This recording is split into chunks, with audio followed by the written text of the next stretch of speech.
notamment pour les étudiants de ces jobs saisonniers. Avec vous, David Abiker. Rebonjour. Rebonjour Elena, messieurs les experts, mesdames les experts.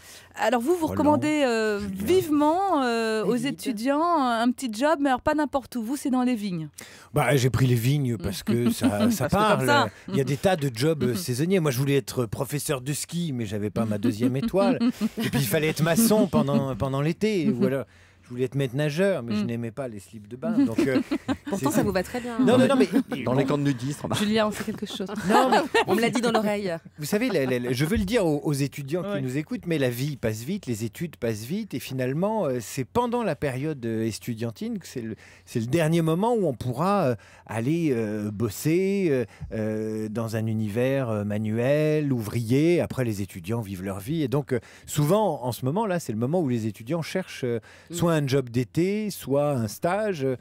Et ma foi, les vendanges, ça peut être pas mal, les vendanges comme... Oh, c'est super. comme emploi Moi, j'ai fait. saisonnier. Ouais, c'est très bien. Moi, j'ai fait les foins, j'ai pas fait les vendanges, donc je me suis un peu documenté. Et donc, il faut s'y prendre assez tôt si vous voulez avoir le choix de la région. Donc, mon conseil, si vous voulez faire, coïncider vos goûts en matière de vin avec la région dans laquelle vous ferez les vendanges, il faut s'y prendre assez tôt. Vous allez sur le site de Pôle Emploi et là, vous cherchez les différentes régions viticoles. Si vous êtes plutôt Bordeaux, ce sera la région Aquitaine, Bourgogne, Champagne, Ardennes, Languedoc-Roussillon, etc., etc.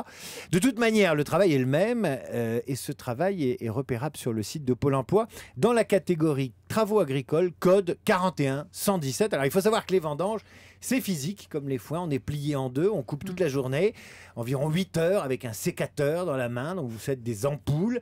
Et c'est encore plus physique si vous portez la hotte dans laquelle tombera le raisin, fruit de la terre et du travail des hommes. Le vigneron va vous proposer un contrat, ce qu'on appelle un contrat vendange. C'est un contrat qui ne peut excéder 1 mois et vous serez payé, grosso modo, à la journée 50-60 euros. En général, vous n'êtes ni nourri ni logé, mais dans certaines exploitations, c'est la tradition. Vous êtes hébergé, il y a une grande table, enfin, il y a quelque chose de sympathique comme ça. C'est les annonces les plus prisées. Donc, dépêchez-vous et vous serez embauché 8 à 15 jours que durent les vendages et les contrats proposés. Alors évidemment, il faut aimer le travail physique, il faut aussi respecter les autres parce que les tirs au flanc, c'est assez mal vu dans les vendanges. C'est Et vrai. puis, il faut aimer les rencontres et le brassage social, il faut se mélanger. C'est pour ça que je dis que dans l'expérience d'un étudiant qui vivra sa vie plus tard, ça lui fera un joli souvenir. C'est pour ça que c'est pas mal. Parce qu'une fois qu'on a fini ses études, on oublie le travail manuel. On oublie aussi ce qu'est un ouvrier agricole, on oublie ce que sont les conditions de travail difficiles. Bref, pour un étudiant vendanger, c'est sans doute une des dernières occasions de gagner sa vie à la sueur de son front. Tout à Voilà. fait. Et parfois, ça peut même